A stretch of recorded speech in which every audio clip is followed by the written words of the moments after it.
saya wasiatkan ada 4 doa dinda jangan tinggalkan. Yang pertama, jangan tinggalkan 2 ayat terakhir Quran surat At-Taubah. Laqad ja'akum. Baca 7 kali di waktu pagi, 7 kali di waktu maghrib. Itu doa jangan pernah tinggalkan. Yang kedua saya wasiatkan, jangan pernah tinggalkan doa. Ulama kita selalu mengajarkan ini, tapi kadangkala kita lupa. Ketika terima uang dari suami, jabat tangan, cium tangannya, baca alhamdulillahirabbil alamin ala fi kulli khali ma razaqtana. Ketika diberikan rezeki sama suami, baca doa itu, maka Allah akan selalu cukupkan rezekinya. Dan tidak habis apa yang diberikan suami, Allah akan tambahkan. Bismillahirrahmanirrahim. Assalamualaikum warahmatullahi wabarakatuh.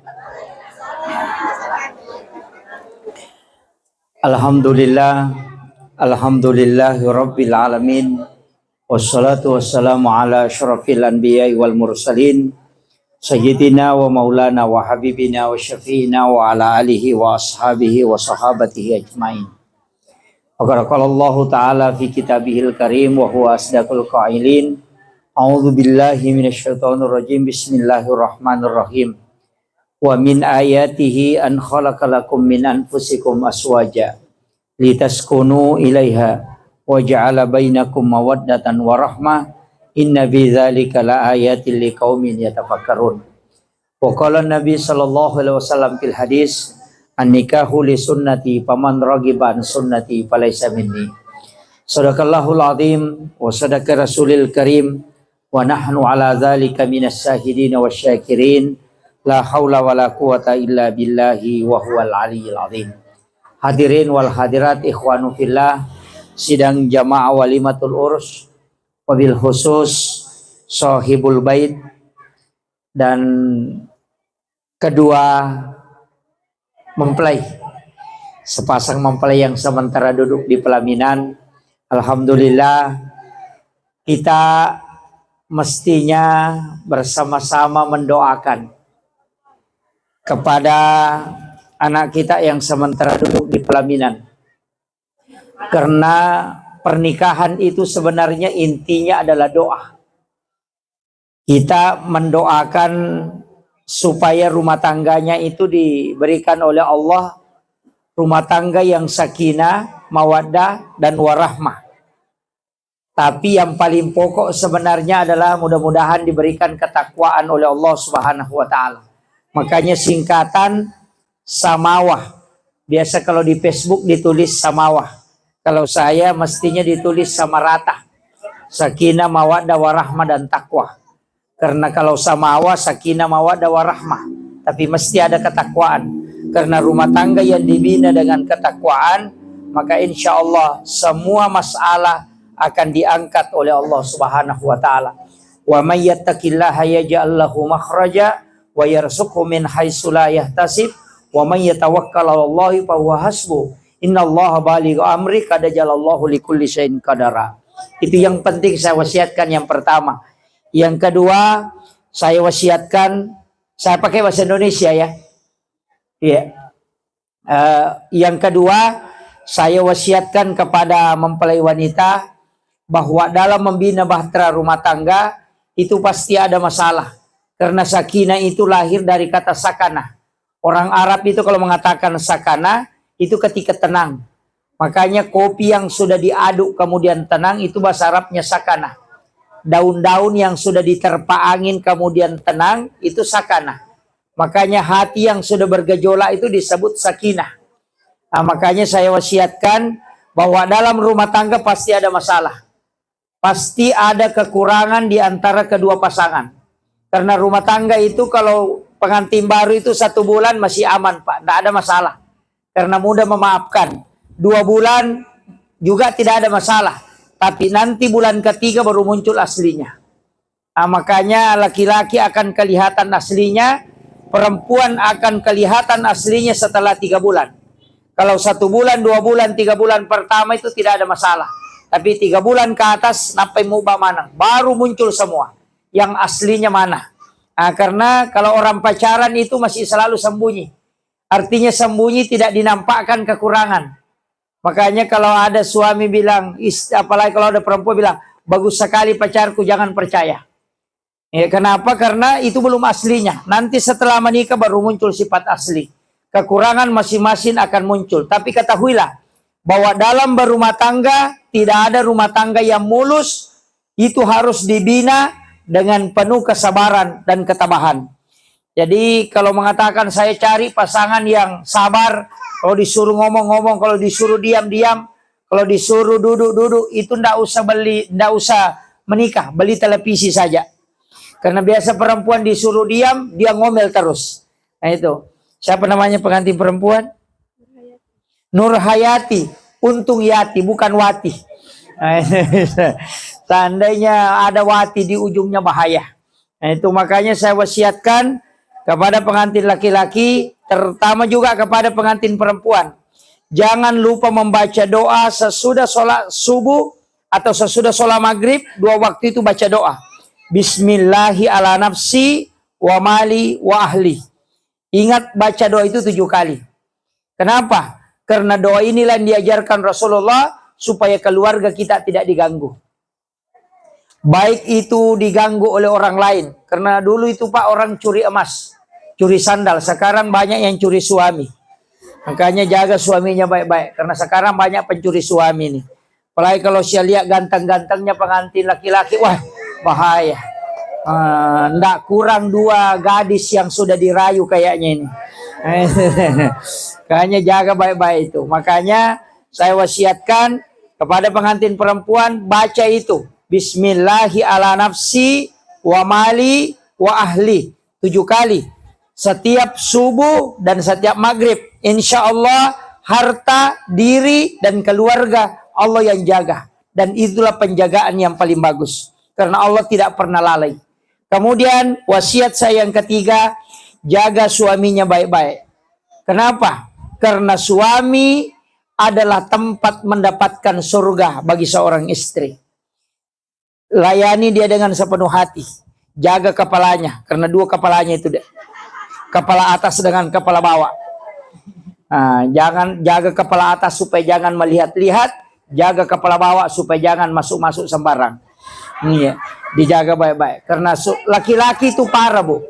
Laki-laki itu kalau syahwatnya naik, otaknya error. Betul. Kalau syahwatnya naik, otaknya error. Kadang kalau ditanya mau kemana Pak? Kemana? Mau ke kantor. Kenapa? Ada masalah. Dan awal kadang perceraian terjadi itu karena wanita tidak bisa melayani suaminya dengan sempurna. Makanya ketika suami ketika suami minta, jangan lambat kasih. Jangan lambat kasih supaya dia merasa tenang. Dan saya wasiatkan, tempat yang paling bagus berhubungan adalah sesudah sholat duhur, sebelum dan sesudah sholat subuh. Supaya melahirkan anak yang soleh dan soleha. Insya Allah. Tempat itu akan membuat ketika ada anak yang lahir dari situ insya Allah. Itu berkahnya luar biasa. Itu kalau yang sudah lewat, mohon maaf Bu. Menikah lagi kalau tidak bisa. Kemudian, wasiat saya yang keempat, ini yang tidak kalah pentingnya. Jangan sekali-kali berhubungan badan manakala salah satu pasangan sudah bermimpi berhubungan. Kalau kita tidur kemudian bermimpi berhubungan, bangun, jangan berhubungan dengan pasangan, kecuali diantara dengan wudhu. Kapan sudah bermimpi kemudian berhubungan secara langsung dan menyebabkan istri hamil, maka dipastikan anaknya akan lahir dalam keadaan epilepsi atau kena penyakit ayam. Itu penelitian Bapak Profesor Dr. Dadang Hawarij dalam buku psikoterapi Al-Quran. Kemudian yang kedua, jangan sekali-kali melakukan hubungan badan ketika baru saja bangun dari tidur, kemudian tidak berwudu. Karena itu akan melahirkan generasi yang lemah. Tapi yang paling parah, jangan melakukan hubungan 2 kali tanpa diantarai dengan wudu. Kapan hubungan yang kedua menyebabkan istri hamil, maka itu anak akan lahir dalam keadaan prematur. Kemudian jangan juga berhubungan ketika sangat ngantuk. Ini untuk perempuan. Saya harus kasih tahu. Kalau berhubungan pada saat perempuan sangat ngantuk, kemudian menyebabkan dia hamil, maka anaknya akan kena autis. Dari situlah anak biasa 5 tahun, 7 tahun tidak bisa bicara. Dari situ, ini makanya jangan ngantuk. Dari situlah kenapa Nabi sunnahkan setiap sebelum berhubungan berwudu. Karena hanya wudu yang bisa menstabilkan orang yang mengantuk supaya berhenti ngantuk. Ini sebenarnya saya wasiatkan bukan hanya pengantin baru tapi juga kepada pengantin kadaluarsa. Insya Allah. Jangan tersinggung, Bu. Ini yang penting saya wasiatkan. Kemudian anak dah tadi setelah akad nikah pasti ada 2 jin yang diutus. Jin laki-laki namanya Dasin, jin perempuan namanya Dasimah. Jin inilah yang selalu mengganggu pasangan rumah tangga hingga dia bisa bercerai. Karena iblis menjanjikan mahkota memasangkan di kepalanya ketika orang bisa bercerai. Dan inilah jin yang mengganggu orang sehingga wanita yang awalnya cantik, itu kecantikannya hilang. Makanya saya kasih tahu, setiap mau masuk ke dalam kamar, ucapkan salam supaya dia keluar. Itu hadis Nabi. Maka setiap mau masuk ke dalam kamar, ucapkan Assalamualaikum warahmatullahi wabarakatuh, sehingga dia keluar dan tidak mengganggumu hingga pagi.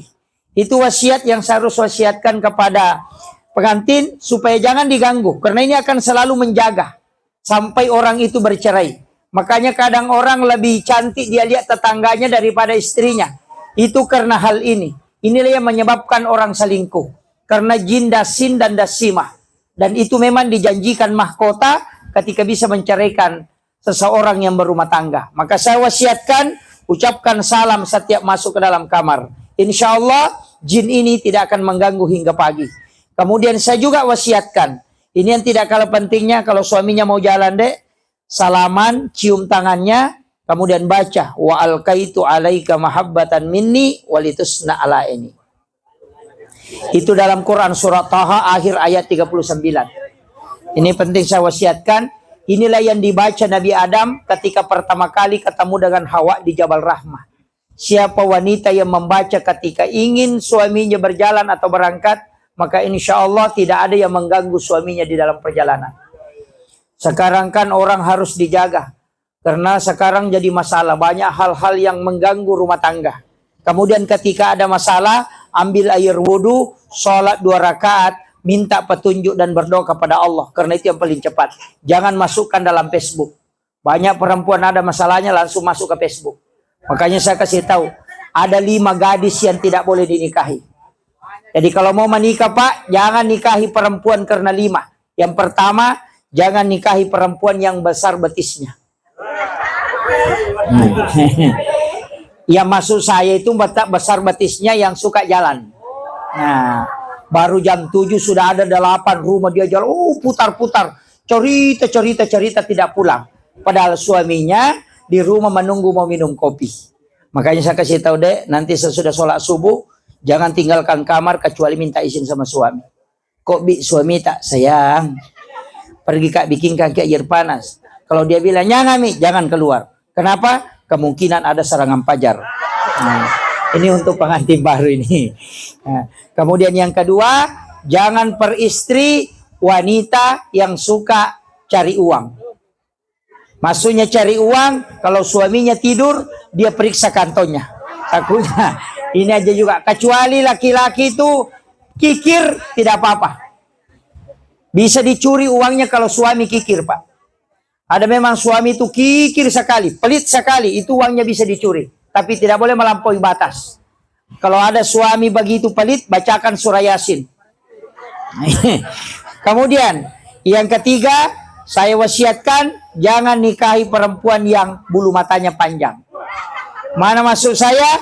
Yang selalu melihat kalau orang belanja ini, selalu mau. Wah ini, matandre pangelora nasa ngogi ya. Matandre Cina. Ah itu. Tidak ada di sini Bu toh? Oh iya, alhamdulillah. Bila memang guru ulama bilang jangan tanya karena pasti tidak mengaku. Kentara itu wanita yang banyak maunya itu, lihat saja suaminya. Kalau suaminya cepat putih rambutnya berarti itu istrinya itu. Jangan melihat ya, yang penting jangan menunjuk. Nah, ini saya wasiatkan, jangan terlalu banyak keinginan. Karena itulah yang membuat keadaan rumah tangga jadi masalah. Apalagi perempuan tidak pernah cukup pakaiannya.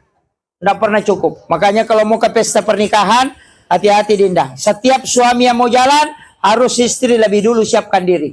Kadang-kala kalau suami mau jalan, istrinya baru ini, itu susah sekali. Karena perempuan itu kalau mau jalan, pusing, tidak tahu mana bajunya mau pakai. Ya, pusing. Karena terlalu banyak, laki-laki tidak Pak. Kalau perempuan itu mulai jilbab yang putar-putar di leher itu, jilbab bunuh diri, sampai yang miring-miring, ada lagi muncul yang ada lubangnya di dalamnya, masuk ketiaknya baru lewat begini. Nah, ada lagi baju terbang-terbang, itu semua sudah dipakai. Apalagi baju sekarang, ada baju yang bikin pinsang suami itu, si sesa. Nah itu baju yang paling mahal itu. Makanya saya wasiatkan, kadangkala saudaranya menikah bikin seragam, tetangganya menikah bikin seragam, teman kerjanya menikah bikin seragam. Padahal cuma satu kali dipakai. Nah perempuan itu ada dosanya, belum pakai baju nak berdosa. Kalau mau pakai baju bilang, nanti bilang orang selalu itu nak pakai, padahal orang tidak pernah bilang, cuma dia yang bilang. Makanya saya wasiatkan banyak bersyukur. Insya Allah rumah tangga akan dimudahkan oleh Allah Subhanahu wa Ta'ala. Wasiat saya yang keenam, ini yang paling pokok, mintalah berkah kepada kedua orang tua. Karena kunci rezeki di situ. Jangan engkau lupa memberi sedekah kepada orang tuamu. Karena sedekah kepada ibu bapak membuka 700 pintu rezeki. Itulah sedekah yang paling sangat mulia di hadapan Allah Subhanahu wa Ta'ala. Maka minta doanya, minta restunya. Insya Allah kehidupanmu akan mudah. Ketika ada masalah kau hadapi, datang ke orang tuamu, minta dia mendoakan, insya Allah terbuka. Pengantin laki-laki saya kasih tahu, setiap langkah yang kau mau ambil, minta restu kepada istrimu. Dan jadikanlah dia sebagai ratu supaya semua hidupmu menjadi berkah. Itu kuncinya. Jangan coba-coba membuat istrimu menangis, meneteskan air mata karena kebencian. Karena kenapa? Maka setiap langkahmu akan susah. Apa yang kau cita-citakan itu tidak akan tercapai. Keberkahan hidup itu ada pada kasih sayang istri. Siapa yang paling tinggi kasih sayangnya kepada istrinya, pasti hidupnya selalu dimudahkan oleh Allah Subhanahu wa Ta'ala. Itu kuncinya. Jangan coba-coba menyeleweng, karena penyelewengan akan membuat orang akan menjadi rusak. Ketahuilah bahwa orang hebat pun akan jatuh. Pimpinan pondok pesantren yang hafal Quran, hafal hadis, ketika dia selingkuh, maka dia akan jatuh sejatuh-jatuhnya. Penghafal Quran bisa dijatuhkan oleh Allah, apalagi yang bukan hafal Quran. Itu makanya saya katakan, jaga istrinya baik-baik. Karena tanggung jawab Anda sekarang, saya selalu katakan, bawa istri tak jalan-jalan. Mau bawa ke Tanah Suci silahkan, mau bawa ke Jakarta silahkan, mau bawa ke rekreasi silahkan, mau bawa ke pasar silahkan, tapi satu saja, jangan bawa ke pengadilan agama. Itu saja saya wasiatkan. Insya Allah mudah-mudahan rumah tangganya langgeng, diberikan anak keturunan yang soleh dan soleha. Dan saya wasiatkan, hari ini engkau menikah, maka ketahuilah jangan pernah berniat untuk menambah. Ya, insya Allah. Yakinlah bahwa inilah istri yang akan mendampingi sampai akhirat, insya Allah. Penutup, saya wasiatkan. Oh, ini sudah akhir. Penutup, saya wasiatkan, ada 4 doa dinda jangan tinggalkan. Yang pertama, jangan tinggalkan 2 ayat terakhir Quran surat At-Taubah. Laqad ja'akum. Baca 7 kali di waktu pagi, 7 kali di waktu maghrib. Itu doa jangan pernah tinggalkan. Yang kedua, saya wasiatkan, jangan pernah tinggalkan doa. Ulama kita selalu mengajarkan ini, tapi kadangkala kita lupa. Ketika terima uang dari suami, jabat tangan, cium tangannya, baca alhamdulillahirabbil alamin ala fi kulli khali ma razaqtana. Ketika diberikan rezeki sama suami, baca doa itu, maka Allah akan selalu cukupkan rezekinya. Dan tidak habis apa yang diberikan suami, Allah akan tambahkan. Kemudian yang ketiga, doa yang tidak boleh kita tinggalkan adalah yang tertulis di pintu Ka'bah. La ilaha illallahul malikul haqqul mubin Muhammadur Rasulullah shadiqul wa'dil amin. Jangan tinggalkan itu, karena tidak akan pakir orang yang selalu membaca doa ini. Bisa dibaca sesudah sholat duhur 100 kali, bisa dibaca sesudah sholat subuh. Itu ada di pintu Ka'bah. Makanya orang mengatakan azimatnya Ka'bah. Kemudian yang keempat, ini doa yang paling penting. Ketika kita masuk ke dalam rumah, ucapkan salam dan baca surah Al-Ikhlas 3 kali. Supaya engkau tidak akan pernah susah tinggal di mana engkau berada. Itu kuncinya. Saya kira ini yang saya wasiatkan. Mudah-mudahan Allah berikan kemudahan. Kita doakan anak kita. Mudah-mudahan rumah tangganya sakinah, mawaddah, warahmah, dan diberikan ketakwaan. Dan diberikan kasih sayang dan cinta yang melebihi cintanya orang yang belum dihalalkan. Makanya kadang-kala itu cinta itu pudar. Nanti kalau sudah menikah kadang sudah mulai pudar, tapi mudah-mudahan dilanggengkan oleh Allah. Saya wasiatkan terakhir untuk pengantin perempuan, ini adalah hari Ahad ya. Hari Sabtu. Ini hari Sabtu. Hari Ahad. Ini hari Ahad, nanti hari Jumat Dinda. Hari Jumat yang akan datang, hari subuh. Sesudah sholat subuh bikinkan air panas suami tak apakah teh atau kopi, apa yang dia minum, bikinkan aduk mengikuti arah tawaf. Itu berlawanan arah jarum jam. Baca inna ansalnahu.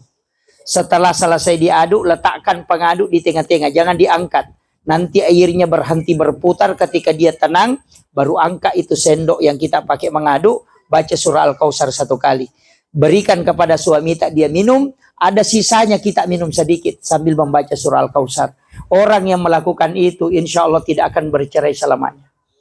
Itu kuncinya. Suaminya tidak akan menikah kalau dia melakukan itu. Makanya suami kalau mau aman, habiskan kopinya nanti kalau subuh Jumat. Akhirul kalam, wallahul muwaffiq ila aqwamit thariq. Assalamualaikum warahmatullahi wabarakatuh.